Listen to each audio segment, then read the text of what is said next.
Praise the Lord. Praise the Lord. I want to greet you in the name of Jesus. मैं आपको यीशु मसीह के नाम से अभिवादन करता I हूँ। hope you're doing good. मैं उम्मीद करता हूँ आप अच्छे हैं May the Lord lead you through His Word. और परमेश्वर आपको उनके वचन के द्वारा आगे बढ़ाए। The Word of God is the food to our souls. परमेश्वर का वचन हमारे आत्मा का भोजन है We should feed on the Word of God. और हमेशा हमें परमेश्वर का वचन को खाना चाहिए। That's the purpose of this Bible study. और यही आज बाइबल स्टडी का उद्देश्य है। I want you to read with me Mark chapter 3. और मैं चाहता हूँ आप मेरे साथ मरकुस का अध्याय 3 में आए। We're just studying through the Gospel of Mark. और हम मरकुस का पुस्तक पढ़ रहे हैं I hope it's a blessing for you. और यही मैं उम्मीद करता हूँ कि आपको आशीर्वादित हुआ होगा। If you've joined me before, great. If you didn't, this is the first time, welcome on board. अगर आपने पहले से मुझे ज्वाइन किया है तो बहुत अच्छी बात है। अगर आप पहली बार सुन रहे हैं तो मैं आपका स्वागत करता हूँ। So we are in chapter 3 right now. और अभी हम मरकुस का 3रा अध्याय में हैं। Here we see the Pharisees, the scribes are opposing Jesus. और हम यहाँ पे देखते हैं कि फरीसी और शास्त्री लोग यीशु मसीह के खिलाफ खड़े हैं They are kind of rejecting Jesus. और वो यीशु मसीह को नकारते हैं And they are even encouraging people to go against Jesus by manipulating them. और वो लोगों को ये भी कह रहे हैं कि वो यीशु मसीह के खिलाफ जाए और उनके बातों को वो तोड़ मरोड़ कर बोल रहे हैं। If you read from chapter 3, verse 1 to 29, you will understand the Pharisees and the scribes are against Jesus. अगर आप 3रा अध्याय में पहला वचन से लेके 29वां वचन तक पढ़ेंगे तो आपको समझ आएगा कि फरीसी और शास्त्री लोग यीशु मसीह के खिलाफ थे। But verse 29 is a key verse. और 29वां वचन बहुत ही महत्वपूर्ण वचन है। Here you read Jesus saying, but whoever blasphemes against the Holy Spirit will never be forgiven, but is guilty of an eternal sin. और यहाँ पे ऐसा लिखा है, परंतु जो कोई पवित्र आत्मा के विरुद्ध निंदा करे वो कभी भी क्षमा न किया जाएगा, वरना वो अनंत पाप का अपराधी ठहरता है। In verse 30, if you see, because they said, he has an evil spirit, Jesus said this. और 30वां वचन में अगर आप देखेंगे उसमें लिखा है, क्योंकि वे यह कहते थे कि उसमें अशुद्ध आत्मा है। Do you understand? क्या आपको समझ आ रहा है? They told Jesus, the Holy One of Israel, God the Son, he has an evil spirit and he is Satan. और उन लोगों ने यीशु मसीह को कहा, जो परमेश्वर के पुत्र है, जिसमें पवित्र आत्मा है, जो इजराइल के परमेश्वर है, उन्हें कहा कि उनके अंदर अशुद्ध आत्मा है। After so many miracles, so many people being healed, when Jesus cast out the demons, this is exactly what the scribes said. इतने लोगों को परमेश्वर ने चंगा किया और यीशु मसीह ने दुष्ट आत्मा को भगाया। ये सब करने के बाद इन लोगों ने कहा कि यीशु मसीह के अंदर अशुद्ध आत्मा है। Is that true? क्या ये सच है? No. बिल्कुल भी नहीं। Is that true witness? क्या ये सही साक्षीदार थे? No. नहीं, False witnesses. वो गलत साक्षी दे रहे थे। If you see in the Old Testament, turn with me to Leviticus chapter 24. अगर आप पुराने नियम में देखेंगे, आप मेरे साथ लेव्य व्यवस्था का 24वां वचन में आए Verses 10 to 16. और 10 से लेके 16वां वचन। If you read with me, you will understand it is very clear false witness is not to be tolerated. और अगर आप यहाँ पे देखेंगे तो आपको समझ में आएगा, जो गलत साक्षी है उसे बिल्कुल भी नहीं झेला जा सकता है। And if you read here, you will know the penalty for blasphemy was death.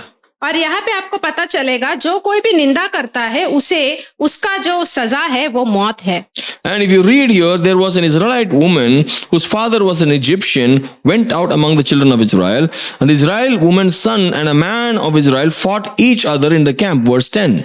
अगर आप वचन 10 में देखेंगे, उन दिनों में किसी इजरायली स्त्री का बेटा जिसका पिता मिस्री पुरुष था, इजरायलियों के बीच चला गया और वह इजरायली स्त्री का बेटा और एक इजरायली पुरुष छावनी के बीच आपस में मारपीट करने लगे। And the Israelite woman's son blasphemed the name of the Lord and cursed, and so they brought him to Moses. और वह इजरायली स्त्री का बेटा यहोवा के नाम की निंदा करके शाप देने लगा। यह सुनकर लोग उसको मूसा के पास ले गए। Then they put him in custody that the mind of the Lord might be shown to them.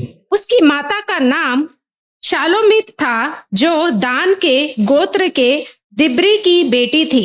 उन्होंने उसको हवालात में बंद किया जिससे यहोवा की आज्ञा से इस बात पर विचार किया जाए। And verse 13, then the Lord spoke to Moses, saying, Take outside the camp him who has cursed, then let all who heard him lay their hands on his head, let all the congregation stone him.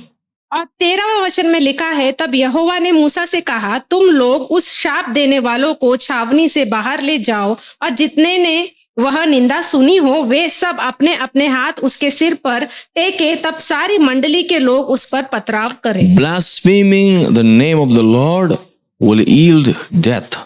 परमेश्वर का निंदा करने से मृत्यु हो सकती है। A lot of people take the name of the Lord in vain. बहुत से लोग परमेश्वर का नाम ऐसे ही ले लेते हैं। They blaspheme against the name of the Lord. वो परमेश्वर का नाम का निंदा करते हैं। It's dangerous. वो खतरनाक है। In verse 23 we see, then Moses said to the children of Israel, and they took outside the camp him who had cursed and stoned him with stones. So the children of Israel did as the Lord commanded Moses. और 23 वचन में लिखा है, अतः मूसा ने इजरायलियों को यह समझाया, तब उन्होंने उस शाप देने वालों को छावनी से बाहर ले जाकर उस पर पथराव किया, और इजरायलियों ने वैसा ही किया जैसा यहोवा ने मूसा को आज्ञा दी थी। Now I want you to come to Deuteronomy chapter 19. अभी मैं चाहता हूँ कि आप मेरे साथ व्यवस्था विवरण का 19वां अध्याय में आए। In that we want to read verses 18, 19 and probably 20. और उसमें हम 18, 19 और 20 वचन पढ़ेंगे। In that we see verse 18, and the judges shall make careful inquiry, and indeed if the witness is a false witness, was testified falsely against his brother, then you shall do to him as he thought to have done to his brother, so you shall put away the evil from among you. और 18वां वचन से हम पढ़ेंगे, उसमें लिखा है, तब न्यायी भली बाती पूछताछ करे, और यदि इस निर्णय पर पहुंचे कि वह झूठा साक्षी है और अपने भाई के विरुद्ध झूठी साक्षी दी है, तो अपने भाई की जैसी भी हानि करवाने की युक्ति उसने की हो वैसे ही तुम भी उसकी करना, इसी रीति से अपने बीच में से ऐसी बुराई को दूर करना। Verse 21, your eye shall not pity, life shall be for life, eye for eye, tooth for tooth, hand for hand, foot for foot. तब दूसरे लोग सुनकर डरेंगे और आगे को तेरे बीच फिर ऐसा बुरा काम नहीं करेंगे। 21वां वचन, और तू बिल्कुल तरस ना खाना, प्राण के बदले प्राण का, आंख के बदले आंख का, दांत के बदले दांत का, हाथ के बदले हाथ का, पाँव के बदले पाँव का दंड देना। You see, God is gracious. हम देखते हैं कि परमेश्वर अनुग्रह देने वाले परमेश्वर है, Yet God is very righteous. और परमेश्वर धार्मिकता के परमेश्वर है, And God cannot let evil be tolerated. और परमेश्वर कभी भी नहीं चाहेंगे कि कभी भी कोई भी बुरी चीज हो। So you see, blaspheming against the name of the Lord and the Holy Spirit will never be forgiven. तो आप देख सकते हैं कि अगर हम निंदा करेंगे, परमेश्वर का निंदा करेंगे, तो उसे कभी भी क्षमा नहीं दी जाएगी। Such person will be guilty of an eternal sin, eternal condemnation, basically will go to hell, basically. और ऐसे व्यक्ति को जो है अपराध ठहराया जाएगा और उसे नरक में भेजा जाएगा। If you see, these Pharisees, the scribes and the Herodians were looking for an opportunity to kill Jesus, and they are making false witnesses. अगर आप देखेंगे, ये फरीसी लोग, शास्त्री लोग और हेरोदियो लोग जो है वो यीशु मसीह को मार डालना चाहते थे, और उन लोगों ने यीशु मसीह के ऊपर झूठा आरोप लगाया। So we read in Deuteronomy, if anybody makes a false witness, such person will have to be treated the same way he or she wanted to treat the other brother or sister. हमने देखा व्यवस्था विवरण में कि जो कोई भी झूठा साक्षी देता है उसके साथ वही होगा जैसे दूसरे भाइयों बहनों के साथ हुआ है। Whatever he desired. जो कुछ भी वो इच्छा रखता है।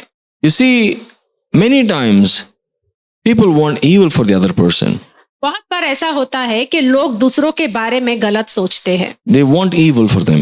वो चाहते हैं कि उनके साथ बुरा हो जाए। God sees it.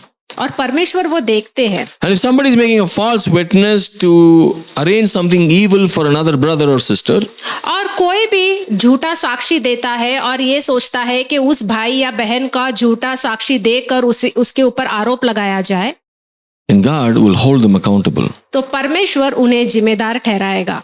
they will face the same evil that they wanted for the other brother and sister. और उनके ऊपर भी वही बुरा होगा जो वो दूसरे लोगों के साथ बुरा चाहते थे। That's the idea here. और वही सोच है यहाँ पर। So God is saying this sin cannot be forgiven. और परमेश्वर कह रहे हैं कि ये पाप को कभी भी क्षमा नहीं दी जाएगी। Now after this, और इसके बाद if people are choosing to reject Jesus, इसके बाद भी अगर लोग यीशु मसीह को नकारते हैं, if people choose to not accept him to be their redeemer, अगर लोगों ने ये चुन लिया कि यीशु मसीह उन्हें छुटकारा देने वाला परमेश्वर नहीं है, if they are hard in their hearts and want to reject and grieve the Holy Spirit, और उन्होंने अपने दिल को कठोर किया और पवित्र आत्मा को नकारा, you see what will happen to them.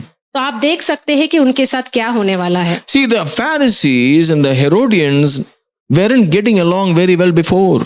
और अगर आप देखेंगे फरीसी और हेरोदियों के बीच में सब कुछ ठीक नहीं चल रहा था। The Pharisees were legalistic, followers of God. फरीसी लोग जो थे वो नियमों के पीछे चलने वाले लोग थे। The Herodians were political leaders. और जो हेरोदियो लोग थे वो लोग राजनीति में थे। They were both against each other, but when they went against Jesus, they came together. ये दोनों भी एक दूसरे के खिलाफ थे, लेकिन जब ये यीशु मसीह के खिलाफ आए तो ये दोनों एक साथ मिलकर यीशु मसीह का नाश करना चाहते। You see, the hardness of heart is such a dangerous thing. It grieves the Holy Spirit. आप देख सकते हैं कि दिल का कठोरता के कारण कितना मुश्किल हो सकता है, क्योंकि उससे पवित्र आत्मा को चोट पहुंचती है। You grieve the heart of God by hardening your heart. और आप परमेश्वर को उदास करते हो, उन्हें चोट पहुंचाते हो जब आप आपके दिल को कठोर करते हो। Many people don't like to learn from the teachings of the word or the men of God. बहुत से लोग जो है वो परमेश्वर के वचन को पढ़ना नहीं चाहते, उनकी बातों को सुनना नहीं चाहते। जो परमेश्वर के लोग हैं उनके बातों को भी नहीं सुनना चाहते। When people deserve the wrath of God, God still shows grace to them. जब लोग परमेश्वर के गुस्सा का वो लायक है, लेकिन फिर भी वो परमेश्वर उन्हें अनुग्रह दिखाते हैं। And you and I have the opportunity to show grace to the people who deserve the wrath from you and me. और आपको और मुझे भी लोगों को अनुग्रह दिखाना बहुत जरूरी है, और ऐसे लोग जो गुस्से के लायक है लेकिन फिर भी हमें उन्हें अनुग्रह दिखाना चाहिए। God's people have to represent God properly. और परमेश्वर के लोगों को सही तरीके से परमेश्वर को दर्शाना है। These Pharisees, the Sadducees, the scribes claimed themselves to be children of God, but did not represent God properly. ये फरीसी लोग, शास्त्री लोग, सदीसी लोग, इन लोग सोचते थे कि ये परमेश्वर के लोग हैं, लेकिन इन्होंने परमेश्वर को सही तरीके से नहीं दर्शाया। And if you see, Jesus wasn't concerned about big crowd. और यीशु मसीह बड़े भीड़ को लेकर वो ज्यादा चिंतित नहीं होते थे, Because when there is a big crowd, most of them are there for a wrong reason. क्योंकि जब भी कोई बड़ी भीड़ होती थी वो गलत कारण की वजह से होती थी। See, Jesus knows your heart and my heart. यीशु मसीह आपके दिल को और मेरे दिल को जानते हैं। Like he knew the heart of the Pharisees who asked the question to Jesus.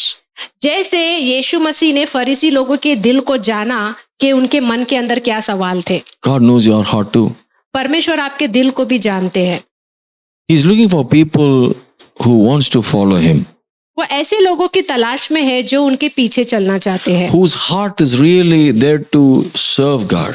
जिनका दिल तैयार है परमेश्वर की सेवकाई करने के They लिए। are looking for ways to serve God. और वो लोग तरीके ढूंढते हैं कि किस तरीके से वो परमेश्वर की सेवकाई कर सके। See, God doesn't call the ones who are qualified, well educated, but God calls somebody and then he educates them, then he prepares them.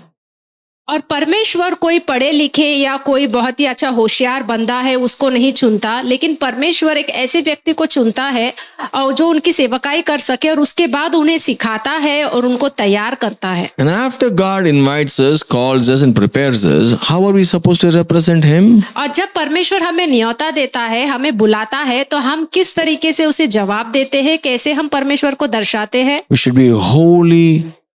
We should represent him and his grace and his love to others. और हमें पवित्र रहना है और हमें लोगों की तरफ हमें अनुग्रह दिखाना है, वो प्रेम दिखाना है। Be careful about your way of representing Jesus. तो आप ध्यान दें कि किस तरीके से आप यीशु मसीह को दर्शाते हो।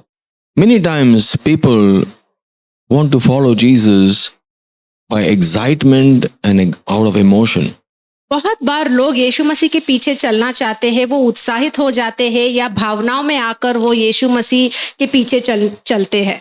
But they truly don't want to follow Jesus and his instructions. लेकिन सच्चाई में देखें तो वो सच में यीशु मसीह के पीछे नहीं चल रहे, क्योंकि वो जो बोलते हैं वो करना नहीं चाहते। A lot of people follow Jesus, but when crisis happened, they ran away from him. बहुत से लोग यीशु मसीह के पीछे चलना चाहते थे, लेकिन जब परेशानी आई तो वो पीछे हो गए। See, we saw in chapter 1 and chapter 2 that there were a lot of things that Jesus did. हमने अध्याय 1 और अध्याय 2 में देखा कि बहुत सारा चीज है जो यीशु मसीह ने किया। We saw how John the Baptist started the ministry and proclaimed the coming of Jesus. हमने देखा कि यूहन्ना बपतिस्मा देने वाले ने कैसे प्रचार किया यीशु मसीह के आने के बारे में। Then Jesus comes and is baptized. और फिर यीशु मसीह आते हैं और उनका बपतिस्मा होता है। Then Satan tempts Jesus. और फिर शैतान जो है वो यीशु मसीह को आकर्षित करता है। And then Jesus responds to Satan and fights back and comes victoriously through the word of God. और यीशु मसीह शैतान से लड़ता है और वचन के द्वारा वो जीत हासिल करते हैं। And then Jesus calls the fishermen to be his disciples. और फिर यीशु मसीह मछुआरों को बुलाते हैं, अपना शिष्य बनाते हैं। Jesus casts out the unclean spirit from a man. और उसके बाद यीशु मसीह दुष्ट आत्माओं को भगाते हैं, एक व्यक्ति से दुष्ट आत्मा को उन्होंने निकाला। And Jesus heals on the Sabbath day, which was something Pharisees went against. और यीशु मसीह ने सब्त के दिन में चंगाई दी और फरीसी लोग इसके खिलाफ थे। And wherever Jesus went in the synagogue, he preached. और जहाँ पे भी यीशु मसीह आराधनालय में गए वहां पे उन्होंने प्रचार किया। And Jesus cleansed a leper. और यीशु मसीह ने एक कोढ़ी के व्यक्ति को चंगाई दी। And we read in chapter 2 how Jesus healed the paralytic man. और हम अध्याय 2 में देखा कि यीशु मसीह ने कैसे एक लकवा मारने वाले रोगी को चंगा किया। And in that incident also, Jesus saw the heart of the Pharisees and responded, to their questions in the heart. और वहां पे भी यीशु मसीह ने जो लोग वहां पे फरीसी लोग थे उनके मन में जो सवाल उठे थे, यीशु मसीह ने उनको जवाब दिया। Then we see Matthew, the tax collector, invited to join the 12 apostles.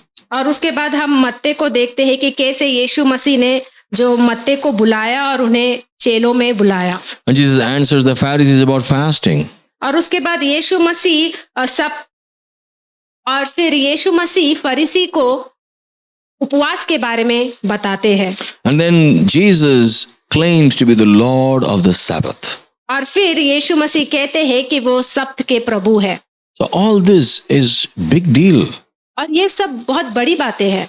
And if you see it so together, you understand Mark is putting together a lot of information into these 2 chapters and is just going fast forward. और हम देखते हैं कि मरकुस ये 1 और दूसरे अध्याय में बहुत सारे चीजों को वो बताते हैं और बहुत ही तेज तरीके से वो सब कुछ बताते हैं। This book has only 16 chapters. ये पुस्तक में सिर्फ 16 अध्याय है। We have only finished 2 chapters here. और अब तक हमने सिर्फ 2 अध्याय किए हैं। We are in 3 now. और अभी हम तीसरे अध्याय में हैं। And 3 again, Jesus heals somebody on the Sabbath. और तीसरे में भी हम देखते हैं कि यीशु मसीह ने सब्त के दिन में किसी को चंगाई दी। And now many people follow Jesus. और अभी बहुत से लोग यीशु मसीह के पीछे आ रहे हैं। And then the Pharisees don't like it, the scribes don't like it, they all come against Jesus. और फिर हम देखते हैं कि फरीसी और शास्त्री लोग यीशु मसीह को पसंद नहीं करते। In chapter 3 verse 6, और अध्याय 3 में 6वां वचन, you see, then the Pharisees went out and immediately plotted with the Herodians against him, how they might destroy him. और हम देखते हैं तब फरीसी बाहर जाकर तुरंत हेरोदियों के साथ उसके विरोध में सम्मित करने लगे कि उसे किस प्रकार नष्ट करें। You understand? आपको समझ में आ रहा है? They wanted to kill Jesus. वो चाहते थे कि वो यीशु मसीह को मार डालें। For all the good work he is doing, they wanted to kill him. जितना भी अच्छा काम यीशु मसीह ने किया वो उनको नाश करना चाहते थे। They hated Jesus. क्योंकि वो यीशु मसीह से नफरत करते थे। Their heart was hardened. उनका दिल कठोर हो गया था। They didn't want to be taught by Jesus. वो नहीं चाहते थे कि यीशु मसीह उन्हें सिखाए। They don't want Jesus' work, God's work. वो नहीं चाहते थे कि यीशु मसीह कुछ काम करे, परमेश्वर का कोई काम वहां पर हो। But they call themselves men of God. और वो कहते हैं कि वो परमेश्वर के लोग हैं। What kind of work they want then? उनको किस तरीके का काम चाहिए था? Tradition. उन्हें सिर्फ रीति रिवाज के पीछे चलना था They wanted rituals. और वो रीति रिवाज चाहते थे They wanted to do what their forefathers taught. और जो भी उनके पूर्वज लोगों ने उन्हें सिखाया था वो चाहते थे कि वही वो सिखाए They want to mix and match man's teaching and say it is God's teaching. और वो मनुष्य के सिखावट को लाकर कहते थे कि ये परमेश्वर की सिखावट है Do you understand? आपको समझ में आ रहा है They wanted to follow men and the visual leaders that they have which looked holy. और वो मनुष्य के पीछे चलना चाहते थे और अपने आप को वो पवित्र मानते थे They don't want to follow the Son of God. वो यीशु मसीह के पीछे नहीं चलना चाहते थे They don't want to follow Jesus, the Redeemer, the Savior. वो यीशु मसीह जो हमें छुटकारा देते हैं जो हमारे उद्धार करता है उनके पीछे नहीं चलना चाहते थे That's when Jesus picks up 12 men to follow after him. और इसलिए यीशु मसीह ने 12 चेले को बुलाया And then they come again and say, oh, look at him. He's just casting out demons using Satan's power. और फिर वो कहते हैं कि देखो ये दुष्ट आत्मा को भगाता है शैतान की मदद से In verse 22 of chapter 3, they said, he has Beelzebub. और उसके बाद वो 22वां वचन में कहते हैं कि वो दुष्ट आत्माओं के सरदार की सहायता से दुष्ट आत्माओं को निकालता है मतलब उस यीशु मसीह में बालजबूल है Do you understand? That's such a big, rebuke, or I would even say it's very dangerous to say something like that about God. आप देख सकते हैं ये कितनी खतरनाक वाली बात है कि वो यीशु मसीह को बालजबूल कह रहे हैं शैतान कह रहे हैं They don't even know what they're saying. उनको मालूम नहीं है कि वो क्या कह रहे हैं But they were the scribes. और वो कहते हैं कि वे शास्त्री है They are the ones who preached the word of God of that time. और उस समय में वो लोग परमेश्वर का वचन को बांटते थे See, if you are in ministry, अगर आप सेवकाई में हैं I want to encourage you to study the word very well. तो मैं आपको प्रेरित करना चाहूंगा कि आप परमेश्वर के वचन को अच्छे से अध्ययन करें If you feel the Lord is putting a particular information in your heart and you believe God is speaking to you, अगर परमेश्वर आपसे कुछ बात कर रहे हैं और आपको लगता है ये परमेश्वर से है go and verify that information, that thought, that feeling into the word of God. और जो भी आपके मन में जो भावनाएं आती है जो सोच आती है आपको लगता है परमेश्वर ने आपसे बात किया है उसको परमेश्वर के वचन में आप उसे देखें If it is in line with the word of God, अगर वो परमेश्वर के वचन के अनुसार है great.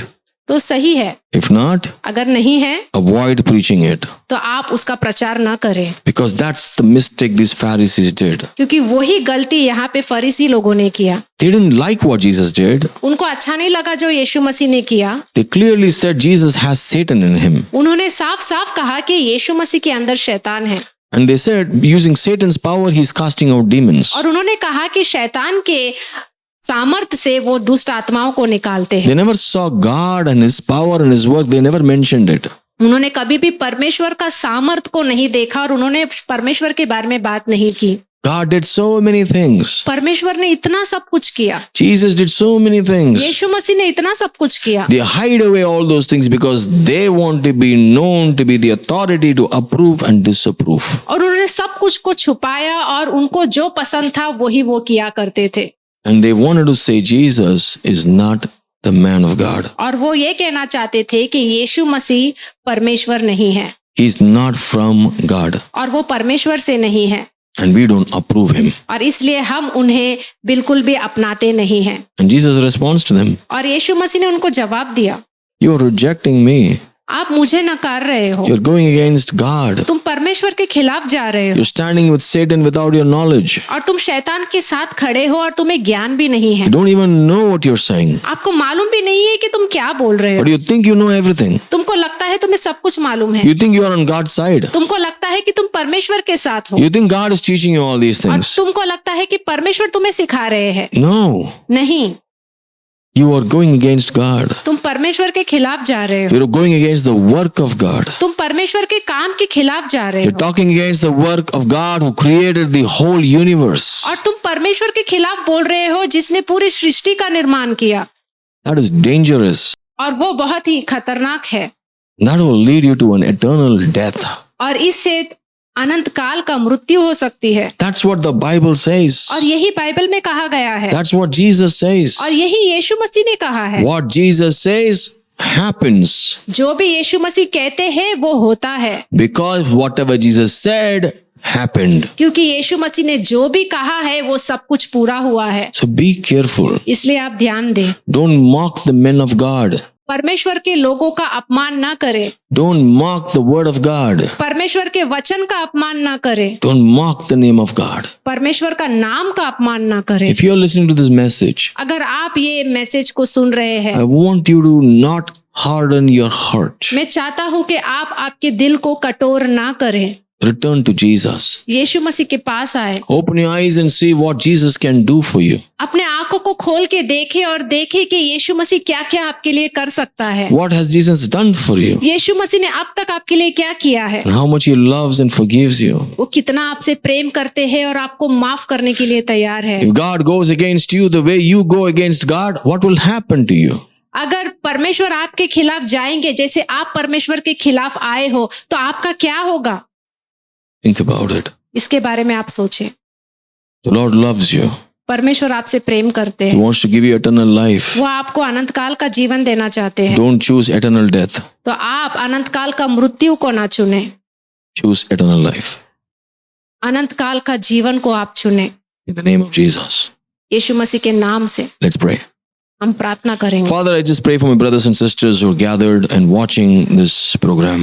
हे परमेश्वर पिता, मैं अपने भाइयों बहनों के लिए प्रार्थना करता हूँ जो ये प्रोग्राम को देख रहे हैं। Reach out to their hearts. उनके दिल के तरफ तू जा परमेश्वर, Speak to them. उनसे तू बात कर, Change their hearts. उनके दिल को तू बदल, Reveal yourself to them. अपने आप को तू प्रकट कर। Let the darkness in their life disappear. Let there be light. उनके जीवन में जो भी अंधकार है वो चला जाए और उनके जीवन में रोशनी आ जाए। Instead of death, let there be life. मृत्यु के बदले उन्हें जीवन मिले। In the name of Jesus we pray. और यीशु मसीह के नाम से हम प्रार्थना करते हैं। Amen. आमेन।